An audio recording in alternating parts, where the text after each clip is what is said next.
ওয়াইজা তুতলা আলিম আয়াতুনা বাইনাত, যখন তাদের উপরে আমার স্পষ্ট আয়াতগুলি পাঠ করে শোনানো হয় তখন ওরা কী করে, মা কানা হুজ্জাতুহুম, তাদের আর কোনো দলিল প্রমাণ থাকে না, ইল্লান ক্বালু উতু বিআবাইনা ইন কুনতুম সাদিকিন, তো আর কোনো দলিল মানে তারা অগ্রসর হতে পারে না। তারা বলে যে আমাদের আগে বাপদাদার মরে গেছে, ওদেরকে নিয়ে আসো, তাহলে বলবো যে কিয়ামত হবে বা পুনরুত্থান হবে, বিচার হবে, এটা ওরা বলে।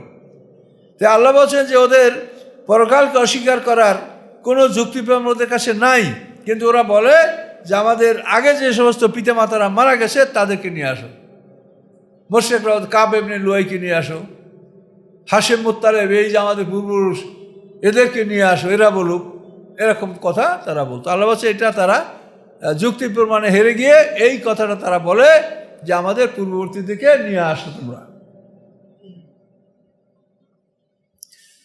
আল্লাহ বলেন আপনি তাদেরকে জানিয়ে দেন, কুলিল্লাহু ইউহয়িকুম সুম্মা ইউমীতুকুম, আল্লাহ তোমাদেরকে জীবন দান করেন, সুম্মা ইউমীতুকুম, তারপর তোমাদেরকে মৃত্যু দান করবেন।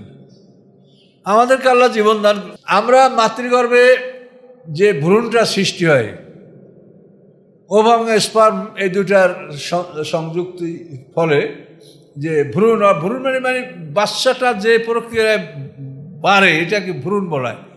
এই ভ্রূণটা সৃষ্টি হয়, এটা একটা মরা জিনিস, এর কোনো প্রাণ নেই। শুক্রকীট এটা কোনো প্রাণী না। একজন পুরুষের বীজে, এক ফোঁটা বীজে অন্তত 2.5 লক্ষ শুক্রকীট থাকতে পারে, এগুলো সব ধ্বংস হয়ে যায়, কিছু সময় জীবিত থাকে, তারপর এগুলো মরে যায়। তাহলে এই একটা অবস্থা থেকে আল্লাহ তাআলা ইউহয়িকুম, তোমাদেরকে হায়াত দান করলেন।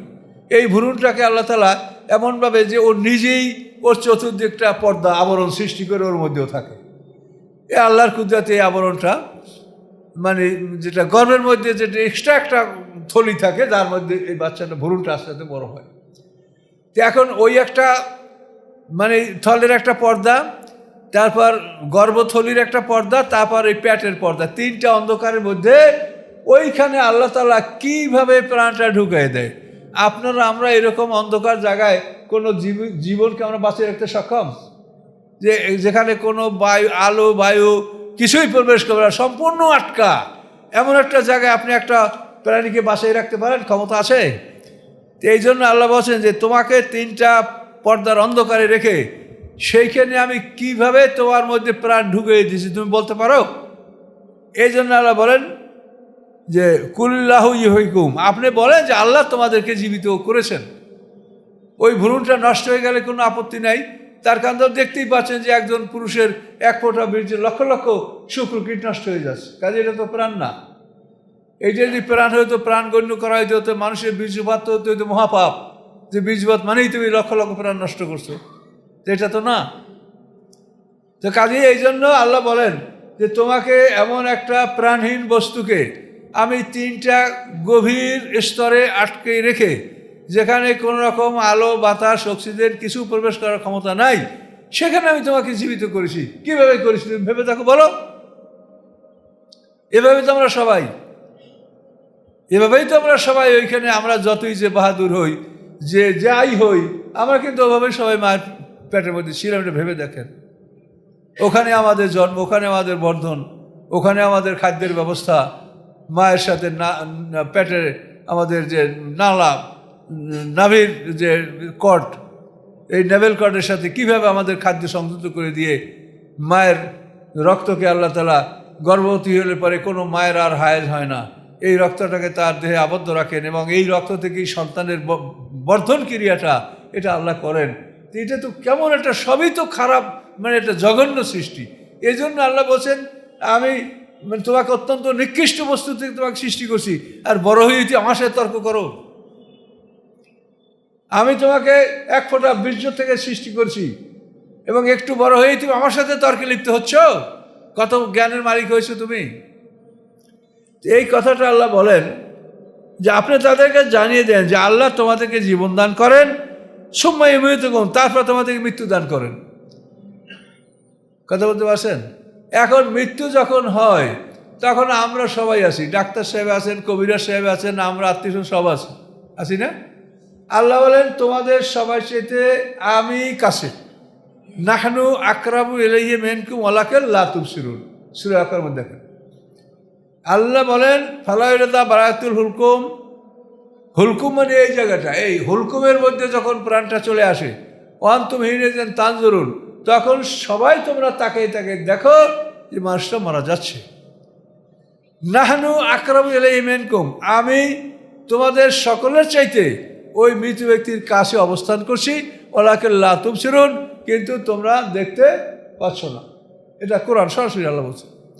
এখন আল্লাহ বলেন ফালাউলা ইন কুনতুম গায়রা মাদিনিনা তারজিউনাহা, তোমরা যদি মনে করো যে আল্লাহর কাছে হিসাব দিতে তোমরা দায়বদ্ধ নও, তাহলে ওখান থেকেই তোমরা প্রাণটা ভিতরে ঢুকে দাও, আমার কাছে আইসো না, মরিও না, তোমরা তারজিউনা, ওখান ফিরাও।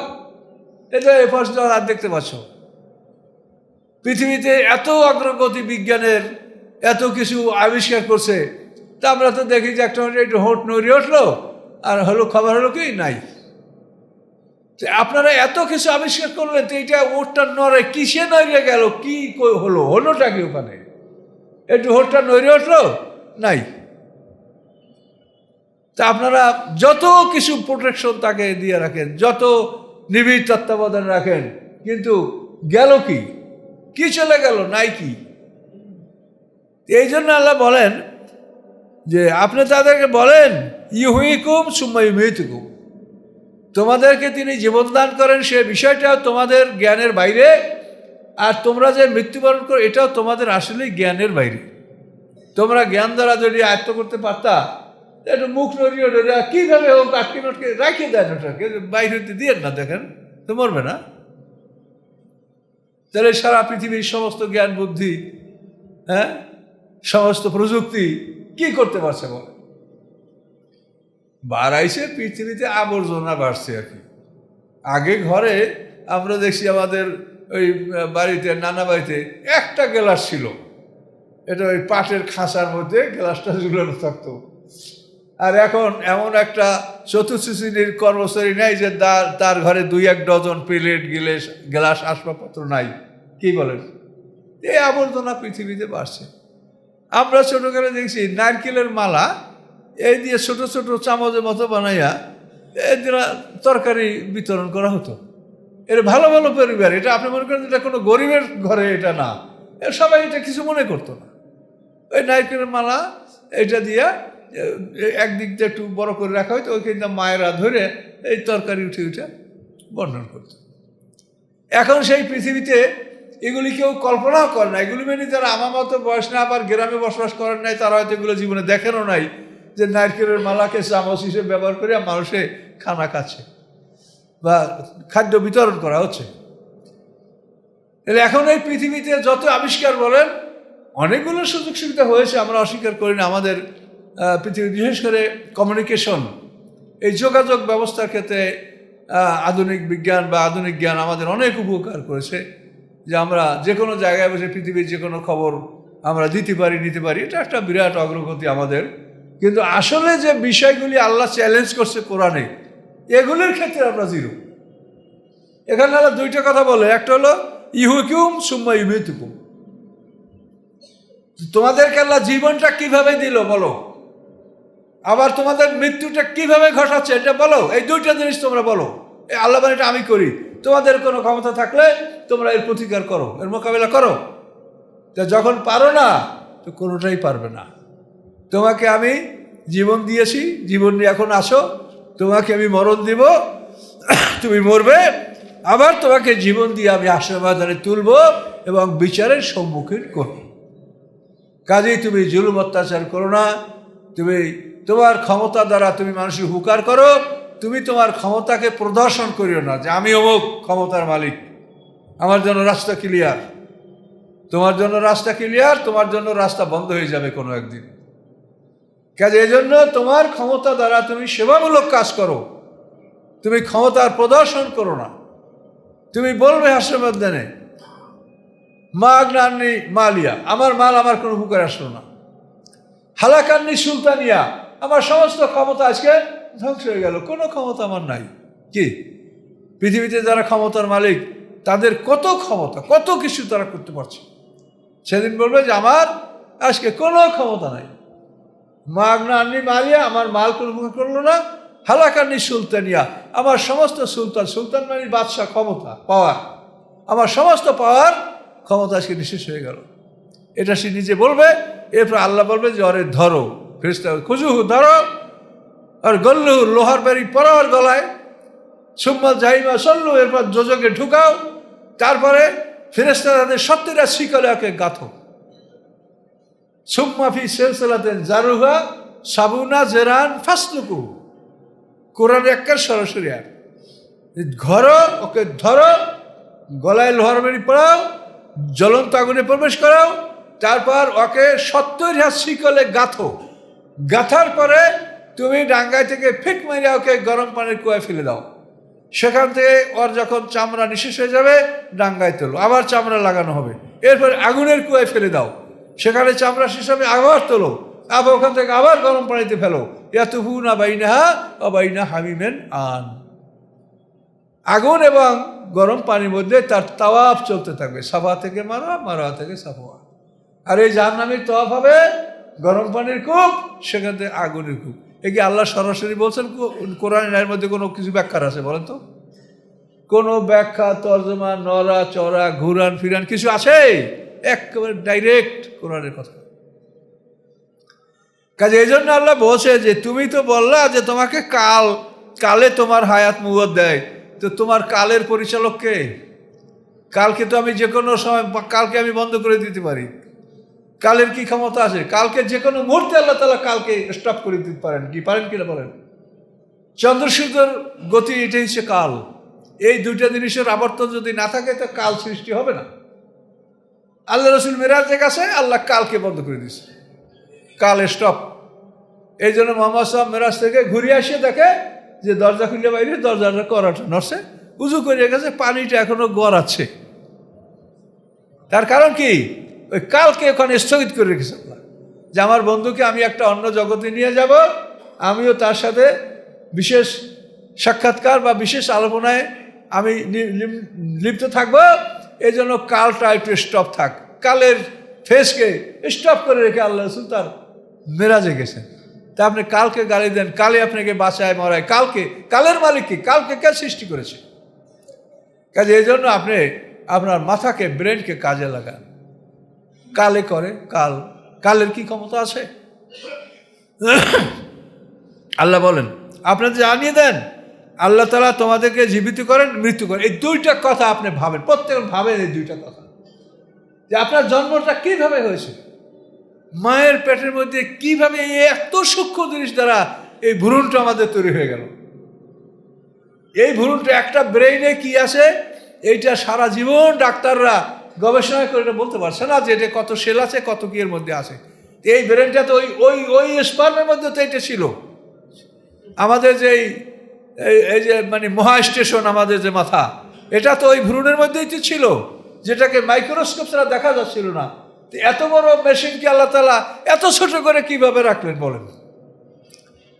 এই জন্য জীবন এবং মরণ দুইটা জিনিসকে আল্লাহ বারবার বলছে, দেখো তোমার জীবনটা দেখো, কিভাবে তুমি জীবনটা লাভ করলে, তিনটা পর্দার আড়ালে কিভাবে তোমার প্রাণটা সেখানে ঢুকলো, আবার তোমার সকল প্রোটেকশনের মধ্যে তোমার প্রাণটা কিভাবে চলে যায়, তুমি পারো তো ঠেকাও। এই দুইটা জিনিস চ্যালেঞ্জ আল্লাহ বলছেন, তুমি পারো তো ঠেকাও। আর এই জন্য এই যে আপনারা এর কথা শুনছেন যে ইস্কান্দার জুলকারনাইন, উনি মৃত্যুর সময়, সারা পৃথিবীর বাদশা ছিলেন, ওনার মৃত্যুর সময় উনি বলছেন যে আমার লাশটা যেন শুধু ডাক্তাররা বহন করে, অন্য কেউ যেন বহন না করে। ডাক্তারের কাঁধে আমার লাশটা থাকবে, কবরে নিয়ে যাবে। তখন বললেন ওনারা যে জাহাপানের অর্থ তো আমি বুঝতে পারলাম না।